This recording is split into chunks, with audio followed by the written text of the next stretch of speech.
ඔයාලා දන්නවද ඔයාලගේ අත් දෙකේ චක්කරේ හැංගිලා තියෙනවා කියලා? මං අද ඔයාලට කියන්න හදන්නේ අත් දෙකේ ඇඟිලි විතරක් පාවිච්චි කරලා චක්කරේ හදන්න පුළුවන් සුපිරි කැටි ක්‍රමයක් ගැන. මම මේකට උදාහරණයක් විදිහට ගන්න පුතේ නමවරක් චක්කරේ. මං අද ඔයාලට කියලා දෙනවා අත් දෙකේ ඇඟිලි විතරක්ම පාවිච්චි කරලා කොහොමද නමවරක් චක්කරේ හදන්න කියලා. දැන් ඔයාලට මේක හොඳට තේරුම් කරලා දෙන්න ඕන නිසා මම එනවා කැමරාව පිටිපස්සට. ඇවිල්ලා මම ඔයාලට කියනවා මෙන්න මෙහෙම කරන්න කියලා. ගන්න පුතේ අත් දෙක. අත් දෙක ගත්තම මේ තියෙන්නේ මගේ වම් අත, මේ තියෙන්නේ මගේ දකුණු අත. මම වම් අතේ මහපට ඇඟිල්ලේ ඉඳලා වම් අතේ මහපට ඇඟිල්ල කියන්නේ මේකනේ. මේකේ ඉඳලා මම මේ ඇඟිලි 10 ගණන් කරගන්නවා මෙන්න මේ රටාවට. මේක වරද්දන්න එපා. 1යි 2යි 3යි 4යි 5යි මේ අතේ ඇඟිලි 5 ගණන් කරලා ඉවරයි. ඊළඟ අත ගණන් කරන්න ගන්න මෙන්න මේ ඇඟිල්ලෙන් සුලගිල්ලෙන් දකුණු අතේ සුලගිල්ලෙන් 6යි 7යි 8යි 9යි 10යි. හරි මතකයිනේ? ආයෙසරක් කරලා පෙන්නන්නම්. 1යි 2යි 3යි 4යි 5යි 6යි 7යි 8යි 9යි 10යි. හරිනේ? ඊළඟට මතක තියාගන්න ඕන දැන් මෙන්න මෙහෙම ඇඟිලි ටික මම නැමුවම මම මේ වීඩියෝ එකේදී කියනවා ඉස්සරහා පැත්ත කියලා. ඉස්සරහා පැත්ත කියලා අදහස් කරන්නේ මෙන්න මේ පැත්ත. ඒ කියන්නේ වම් අතේ මහපට ඇඟිල්ල යොමු වෙලා තියෙන දිශාව. එතකොට දකුණු පැත්ත කියලා අදහස් කරනවා. ඒ අදහස් කරන්නේ මෙන්න මේ පැත්ත. ඒ කියන්නේ දකුණු අතේ මහපට ඇඟිල්ල යොමු වෙලා තියෙන දිශාව. මේක වම, මේක දකුණ. එතකොට මතක තියාගන්න මේ තියෙන ඉස්සරහා පස්ස. ඉස්සරහා පස්ස. ඒක මතක තියාගන්න. දැන් මෙන්න මේ ටික පුළුවන් නම් ඔයාලට මේ නමවරක් චක්කරේ මෙහෙම කරද්දි පුළුවන් වෙනවා. ඒ කොහොමද දන්නවද? පුතේ දැන් අපි චක්කරේ කවුරුවක්වත් අහනවද පිළිවෙලට? පිළිවෙලට අහන්නේ නැහැනේ තැන් තැන් වලින් අහන්නේ නේද? දැන් ඔයාලා හිතන්න අපෙන් කවුරු හරි අහනවා නමවරක් දෙක කීයද කියලා. අහන්නේ මොකද? නමවරක් දෙක කීයද කියලා අහන්නේ. කරන්න තියෙන්නේ මෙච්චරයි පුතේ. හරිද? පොඩි වැඩයි කරන්න තියෙන්නේ. ඔයාලට කරන්න තියෙන්නේ දැන් අපෙන් ඇහුවේ නමවරක් දෙකනේ. අර ගණන් කරගත්තේ මෙතන ඉඳන්නේ 1 2 දෙවනි ඇඟිල්ල නමන්න. දෙවනි ඇඟිල්ල නමුවා. මේක නම දෙවනි ඇඟිල්ල නමුවා. හොඳේ. දෙකනේ ඕන දෙවනි ඇඟිල්ල නමුවා. ඕන දෙක නම් දෙවනි ඇඟිල්ල නමා ගන්න. නැමුවට පස්සේ ඒ ඇඟිල්ලට ඉස්සරහින් කීයද තියෙන්නේ? ඒ ඇඟිල්ලට ඉස්සරහා පැත්තෙන් ඉස්සරහා පැත්තේ මතකයිනේ මේ පැත්තේ ඉස්සරහා. ඉස්සරහා පැත්තේ තියෙන එක ඇඟිල්ලයි. ඉස්සරහා පැත්තේ තියෙන එක ඇඟිල්ලයි නම් මම මෙන්න මෙතනින් ලියනවා පුතේ 1. එතනින් ලියා ගන්නවා 1. ඊට පස්සේ දැන් අපි ඔන්න නමාගෙන ඉන්න දෙවනි ඇඟිල්ල. ඒ නමපු ඇඟිල්ලට පිටිපස්සෙන් අත් දෙකේම කීයක් තියෙනවද? 1යි 2යි 3යි 4යි 5යි 6යි 7යි 8යි. කීයක් තියෙනවද? 8යි. කීයද? 8ක් තියෙනවා. මම ලිව්වා 8. ඊළඟට පුතේ අපි හිතමු කවුරු හරි අපෙන් අහනවා කියලා නමවරක් 3. නමවරක් 3 ඇහුවොත් අපි කරන්නේ මොකද්ද? 1යි 2යි 3යි තුන්වෙනි ඇඟිල්ල නමනවා. තුන්වෙනි ඇඟිල්ල නැමුවම බලන්න නමපු ඇඟිල්ලට ඉස්සරහින් ඇඟිලි කීයක් තියෙනවද? නමපු ඇඟිල්ලට ඉස්සරහින් ඇඟිලි 2යි. ඉස්සරහින් ඇඟිලි 2යි. මන් ලියනවා මෙතන ඉස්සරහා සංඛ්‍යාව විදියට 2. ඉස්සරහා සංඛ්‍යාව විදියට 2 ලියනවා. දැන් බලන්න නමපු ඇඟිල්ලට පිටිපස්සෙන් අත් දෙකේම කීයක් තියෙනවද? 1යි 2යි 3යි 4යි 5යි 6යි 7යි. කීයක් තියෙනවද? 7ක් තියෙනවා. පිටිපස්සේ සංඛ්‍යාව විදියට 7 මම ලියා ගන්නවා. මම හිතනවා ඔයාලට දැන් මේක තේරෙන්නේ නැති කියලා. මම දැන් අනිත් ටිකත් කරලා පෙන්නන්නම්. හරි? දැන් මේක එහෙම දුව කරන්න ඕන වැඩක්. මොකද ඔයාලට මේක හොඳට තේරුම් කරලා දෙන්න බෑයි. දැන් හිතන්න 9 වරක් 4 ඕන. 9 වරක් 4 නම් මොකද කරන්නේ? අත් දෙක ගත්තා. මෙන්න මේ මම ඔයාලට මේ පේන්න තියාගන්නේ. 4 වෙනි ඇඟිල්ල තමයි නමන්නේ මේ. 4 වෙනි ඇඟිල්ල නමනවා. නැමුවට පස්සේ නමපු ඇඟිල්ලට ඉස්සරහින් කීයක් තියෙනවද? ඉස්සරහින් 3යි පිටිපස්සෙන් කීයක් තියෙනවද? 1යි 2යි 3යි 4යි 5යි 6යි. කීයක් තියෙනවද? 6ක් තියෙනවා. ඉස්සරහින් 3යි පිටිපස්සෙන් 6යි කීයද? 36යි. දැකලා හරිද විදිය? හරි? එතකොට දැන් 9 වරක් 5 නම් ඕන. 9 වරක් 5 නම් ඕන. ගත්ත අත් දෙක පස්වෙනි ඇඟිල්ල තමයි නමන්නේ මේ. පස්වෙනි ඇඟිල්ල නමනවා. පස්වෙනි ඇඟිල්ල නමන් ඉස්සරහින් 4යි පිටිපස්සෙන් 5යි. පිටිපස්සෙන් 5යිනේ. 4යි 5යි ලියනවා 45යි. දැන් බලන්න ලස්සනට ආවනේ. 9 වරක් 2 18යි 9 වරක් 3 27යි 9 වරක් 4 36යි 9 වරක් 5 45යි. හරිද? ආවා. දැන් කෙනෙක්ට ප්‍රශ්න කරා කොහොමද 9 වරක් එක හදන්නේ? 9 වරක් එක හදන්නේ මෙහෙමයි. දැන් වැඩේ තේරුම් කරන්න ඕන නිසා තමයි මම මේ දෙකෙන් පටන් ගත්තේ. 9 වරක් එක හදන්නේ මෙහෙමයි. 9 වරක් එක නම් ඕන පුතේ මොකද කරන්නේ? පළවෙනි ඇඟිල්ල නමනවා. පළවෙනි ඇඟිල්ල නැමුවම් බලන්න. මේක නැමුවම ඉස්සරහෙන් කීයක් තියෙනවද?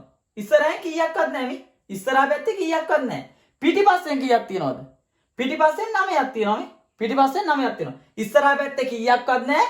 පිටිපස්සේ අත් දෙකේම 9ක් තියෙනවා. එතකොට ඉස්සරහා පැත්තේ කීයක්වත් නැති නිසා ඕනනම් බිඳුවල් ලියන්න පුළුවන්. පිටිපස්සෙන් 9යි 9 වරක් එක 9යි. හරි? ඉස්සරහට බිඳුවක් ලිව්වා කියලා වෙනසක් වෙන්නේ නැහැ. පැහැදිලිනේ? දැන් ඒ වගේ අනිත් ටිකත් අපි හදමු. බලන්න ඕන එකක් හදන්න පුළුවන් ඈ. දැන් 9 වරක් 6. 9 වරක් 6 නම් ඕන මොකද කරන්නේ? 6 වෙනි ඇඟිල්ල නමනවා. 6 වෙනි ඇඟිල්ල නැමුවම ඉස්සරහා තියෙනවා කීයද පුතේ? ඉස්සරහා පැත්තේ මේ 6 වෙනි ඇඟිල්ල මේකනේ. 6 වෙනි ඇඟිල්ල නැමුවම ඉස්සරහා තියෙනවා 5ක්. ඉස්සරහා තියෙනවා කීයද? ඉස්සරහා පැත්තේ 5යි පිටිපස්සේ කීයක් තියෙන්නේ? පිටිපස්සේ 4යි. පිටිපස්සේ 4යි. ඉස්සරහා 5යි පිටිපස්සෙන් 4යි 54යි කියලා එනවා. දැන් ඊළඟ එක බලන්න. 9 වරක් 7. 9 වරක් 4 නම් මොකද කරන්නේ? 7 වෙනි ඇඟිල්ල තමයි නමන්නේ. 7 වෙනි ඇඟිල්ල නැමුවම බලන්න මෙන්න මේකනේ 7 වෙනි ඇඟිල්ල. ඉස්සරහා තියෙනවා අත් දෙකේම 6ක්. මෙතන 5යි මෙතන 1යි 6යි. පිටිපස්සෙන් තියෙනවා 3ක්. පිටිපස්සෙන් 3ක්. 6යි 3යි 63යි. අපි 6යි 3යි ලියුවම කොහොමද කියවන්නේ? 63යි කියලා. හරිද? මේක හරිම ලේසි වැඩක්. එතකොට දැන් ඔයාලා හිතන්න 9 වරක් 8 ඕන කියලා. 9 වරක් 8 නම් ඉස්සරහින් ඉඳන් ගණන් කරගෙන 1යි 2යි 3යි 4යි 5යි 6යි 7යි 8යි. 8 වෙනි ඇඟිල්ල නමන්න. 8 වෙනි ඇඟිල්ල නමන්න. 8 වෙනි ඇඟිල්ල නැමුවම ඉස්සරහා තියෙනවා 7ක් පිටිපස්සේ තියෙන්නේ 2යි නේ. මේ 7ම ඉස්සරහා ඒවා. මේ 7ම ඉස්සරහා මේ. මේ 7ේ 5යි මෙතන 2යි 7යි. 7ම ඉස්සරහා ඒවා. පිටිපස්සේ 2යි 7යි 2යි කීයද? 72යි කියලා එනවා. ඊට පස්සේ ඊළඟ එක 9 වරක් 9. 9 වරක් 9 නම් මොකද කරන්නේ? දැන් ඉතින් මගේ පැත්තට මට හදන්න පුළුවන්. මම ඔයාලට පේන්නම හදන්නම් ඒකත් ඈ. පොඩක් අමාරුයි වැඩේ. ඔයාලා කරන්නම් ඈ. කැමරාව පිටිපස්සට ආව නම් ලේසි. ඒවට ඉතින් කවන්න මෙහෙම හදන්නම්. දැන් 9 වරක් 9 නම් ඕන අපි නමන්නේ 9 වෙනි ඇඟිල්ල. අපි ගණන් කරපු ක්‍රමයට 1 2 3 4 5 6 7 8 9. 9 වෙනි ඇඟිල්ල නමනවා. 9 වෙනි ඇඟිල්ල නැමුවම ඉස්සරහා පැත්තේ කීයක් තියෙනවද? ඉස්සරහා පැත්තේ 8යි පිටිපස්සේ පැත්තේ 1යි. ඉස්සරහා පැත්තේ 8යි පිටිපස්සේ 1යි. 8යි 1යි කීයද? 8යි 1යි 81යි කියලා එනවා. ඊළඟට පුතේ දැන් 9 වරක් 10. මතක තියාගන්න පුතේ මේ චක්‍රය අපිට වැදගත් වෙන්නේ බෙදීම සහ ගුණ කිරීම වේගෙන් කරන්න. එතකොට ඕනෑම චක්‍රයක විශේෂයෙන්ම දෙවරක් ඉඳන් 9 වරක් වෙනකන් ඕනම චක්‍රයක ඒකේ 9 දක්වා දැනගත්තම ඇති. දැන් උදාහරණයක් දෙවරක් 9, තුන් වරක් 9, හතර වරක් 9. ඒ වගේ ගිහලා 9 වරක් 9. ඕනම චක්‍රයක 9 වෙනකන් දැනගත්තම ඇති. මොකද අපිට භාවිතයට අවශ්‍ය වෙන්නේ ඒ ටික. අනිත් ටික අපිට කරගන්න පුළුවන්. හැබැයි මේක මේ හදපු ක්‍රමයටම කරන්න ඕන නිසා මම 9 වරක් 10ක් හදලා පෙන්නන්නම්. කෙනෙක්ට කියන්න පුළුවන් 9 ලියලා පිටිපස්සෙන් බිඳුවක් ලියවනම් ඉවර වෙනක ගුණ කර කර ඉන්න දෙයක් නැහැ නේ කියලා. මෙහෙම කරමු. හරි? හැබැයි මේ රටාව ඉගෙන ගන්න ඕන නිසා මම ඒකත් කියලා දෙන්නම්. ළමයි මෙහෙම කරන්න පුළුවන්. දැන් 9 වරක් 10 නේ ඕන. 9 වරක් 10 නම් 10 වෙනි ඇඟිල්ල නමන්න. 10 වෙනි ඇඟිල්ල නැමුවම් බලන්න ඉස්සරහින් ඒ 9 පැත්තට ඉස්සරහින් තියෙනවා. ඉස්සරහ පැත්ත මේ පැත්තනේ. ඉස්සරහින් තියෙනවා ඇඟිලි 9ක්. පිටිපස්සෙන් ඇඟිලි නැත. නැත්තම් ඉස්සරහ 9යි පිටිපස්සේ බිඳුවයි. හරි? ඉස්සරහ පැත්තේ 9යි පිටිපස්ස පැත්තේ බිඳුවයි 9යි බිඳුවයි 90යි කියලා ලස්සනට ඔන්න චක්‍රය ගොඩ නැගෙනවා. හරිද ළමයි? ලස්සනට චක්‍රය ඔන්න ඔය විදිහට ගොඩ නැගෙනවා. දැන් අපිට මේක කරන්න හරි ලේසි. යාදනේ? අපිට මේක කරන්න හරි ලේසි. දැන් එතකොට බලන්න මේ චක්‍රය විතරද හදන්න පුළුවන් අතේ ඇඟිලි වලින්. නෑ. අනිත් හැම චක්‍රයක්ම අතේ ඇඟිලි පාවිච්චි කරලා හදන්න පුළුවන්. හරිද? මම ඔයාලට කියනවා ඕනෑම චක්‍රයක්. ඔය අපිට වැදගත් වෙන චක්‍ර ටික ඔක්කොම අතේ ඇඟිලි විතරක් පාවිච්චි කරලා හදන්න පුළුවන්. හරිද පුතේ? දැන් මේවා කාලයක අධ්‍යයන වලින් මම ඉගෙන ගත්ත දේවල්. හරි? එතකොට පුතේ මම මගේ පන්තියන ළමයින්ට මම මේ වගේ දේවල් කියලා දෙනවා. ඒක මගේ පන්තියන ළමයින්ගේ දෙමව්පියෝ දන්නවා. සහ ඒ ළමයි දන්නවා. එතකොට පුතේ මේ වගේ ක්‍රම රාශියක් මං ගාව තියෙනවා. ඉතින් විශේෂයෙන්ම 3 වසරේ 4 වසරේ 5 වසරේ ඒ කියන්නේ ශිෂ්‍යත්ව විභාගය සඳහා සූදානම් වෙන්න ඉන්න දරුවන්ට හරි සූදානම් වෙන්න ඉන්න දරුවන්ට මෙන්න මේ වගේ ක්‍රම චක්‍රයට විතරක් නෙවෙයි ඔය 3 4 5 සම්පූර්ණ ගණිත විෂය නිර්දේශයට විශේෂයෙන්ම ගණිත ගැටලු නිර්දේශයටම මම හදපු කෙටි ක්‍රම පාඨමාලාවක් තියෙනවා. එතකොට ඔයා ඉගෙන ගන්න 3 වසරේ නම් ඊට අදාළව ඒකට ගැලපෙන්න හදපු එකක් තියෙනවා. ඒ වගේම 4 5 පන්ති වල ඉන්න ළමයින්ට වෙනම එකක් තියෙනවා. මෙන්න මේ වගේ ලස්සන කෙටි ක්‍රම උගන්වන. හරිද? මේකට දින ගොඩාක් යන්නේ දින 2 3ක් වගේ පොඩි කාලයකින් ඔයාලට සුපිරි දැනුමක් හදාගන්න පුළුවන්. දැන් ඔයාලට 9 වරක් චක්‍රේ පුළුවන් කරන්න මං ගත්තේ පොඩි වෙලාවයිනේ. අන්න ඒ වගේ අනිත් චක්‍රයන් ටික ඔක්කොමයි. ඒ වගේම ඔයාලගේ නිර්දේශයේ තියෙන ගණිත ගැටලු හදන්න තියෙන ක්‍රම හරි කෙටි ක්‍රම. දැන් සමහරක් අය කියනවා කෙටි ක්‍රම හරියන්නේ නැහැ කියලා. මම දැන් අහනවා මේක ඉගෙන ගත්ත අයගෙන් ඔයාලට මේ චක්‍රේ ඕන තැනකින් අහුවොත් කියන්න බැරිද? දැන් උදාහරණයක් අපෙන් කවුරු හරි ටක් ගාලා අහනවා 9 වරක් 5 කීයද කියලා. මොකද කරන් තියෙන්නේ? පස්වෙනි ඇඟිල්ල නැමුවා ඉස්සරහා තියෙනවා 4ක් පිටිපස්සේ තියෙනවා 5ක් 4යි 5යි 45යි කියලා කියනවා. හරිද? ඉතා සරලයිනේ. අන්න ඒ වගේ අනිත් ඒවත් කරන්න පුළුවන්. එතකොට කෙටි ක්‍රම කියලා මම අදහස් කරන්නේ අඩුම කාලයකින් නිවැරදිව ඒ ගාන හදන්න පුළුවන් ක්‍රමයට. ශිෂ්‍යත්ව විභාගයේදී ඊටාම අඩු කාලයකින් ගණන් හදන ළමයාට හොඳ ලකුණකට යන්න අවස්ථාව තියෙනවා. හැබැයි මතක තියාගන්න නිවැරදි ක්‍රමවලට හදන්න ඕන. ඉතින් මම අර කලින් සඳහන් කරපු කෙටි ක්‍රම පාඨමාලාවට ඔයාලටත් සම්බන්ධ වෙන්න පුළුවන්.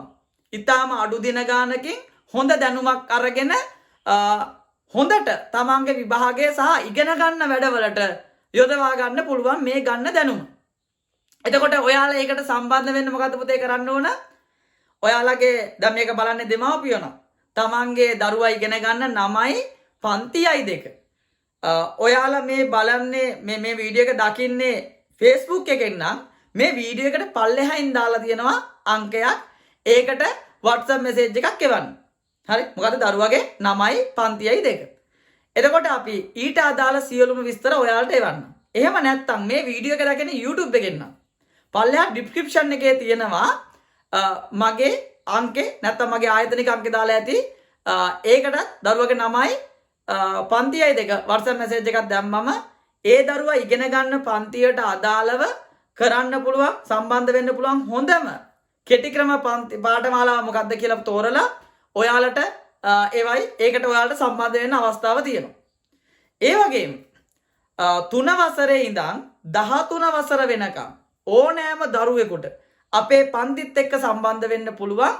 මගේ පන්තිය ඇතුලේ මෙන්න මේ වගේ හරි රසවත් ක්‍රම ගණනාවක් ඒ පන්තිවල එන ළමයින්ට මම කියලා දෙනවා. ඕනෑම ළමයෙකුට මගේ පන්තිත් එක්ක සම්බන්ධ වෙන්න අවස්ථාව තියෙනවා. ඉතින් එහෙනම් ඒ කරන්නත් ඕන ඔයාලා ඉගෙන ගන්න 9යි පන්තියයි 2 පහළ තියෙන නම්බර් එකට WhatsApp message එකක් දාන්න. එච්චරයි. ඊට පස්සේ අපි ඔයාලට පන්තියට සම්බන්ධ වෙලා බලලා හොඳයි නම් විතරක් එන්න කියලා විතරයි අපි කියන්නේ. ඉතින් ඒ දැනුවත් කිරීමත් එක්ක විශේෂයෙන් කියන්න තියෙනවා. මේ වෙද්දී අපේ Facebook followers ප්‍රමාණය ඉතාම හොඳට වැඩි වෙලා තියෙනවා. ඉතින් එයාලා වෙනුවෙනුත් අපි ඉස්සරහට නොමිලේ වැඩසටහන් ගණනාවක් පවත්වන්න බලාපොරොත්තු වෙනවා. ඒ වගේම මගේ page එකත් එක්ක මගේ YouTube නාලිකාවත් එක්ක එකතු වෙලා ඉන්න හැමෝටම අනාගතයේදී මේ වගේ හරි ලස්සන වීඩියෝ ගණනාවක් මම එක දිගට ගෙන එන්න ලෑස්ති වෙලා ඉන්නවා. ඉතින් ඔයාලට ඊළඟට ඉගෙන ගන්න ඕන මොන වගේ ගණිත කෙටි ක්‍රමද කියලා පල්ලෙහායින් කමෙන්ට් එකක් දාන්න අමතක කරන්න එපා. ඒ වගේම මේ වටිනා ක්‍රමය ගැනත් මේ වීඩියෝ එක ගැනත් ඔයාලගේ අදහස පහලින් කමෙන්ට් කරන්න. ඒ වගේම මේක ඔයාලට පුළුවන් නම් ඔයාලා ෂෙයා කරලා අපේ මෙන්න මේ ක්‍රම ගැන දැනුවත් කරන්න උදව් කරන්න. එහෙනම් අපි තවත් දවසක මේ වගේ ලස්සන වීඩියෝ එකකින් හම්බෙමු. එතකන් හැමෝටම ආයුබෝවන් සුබ දවසක්.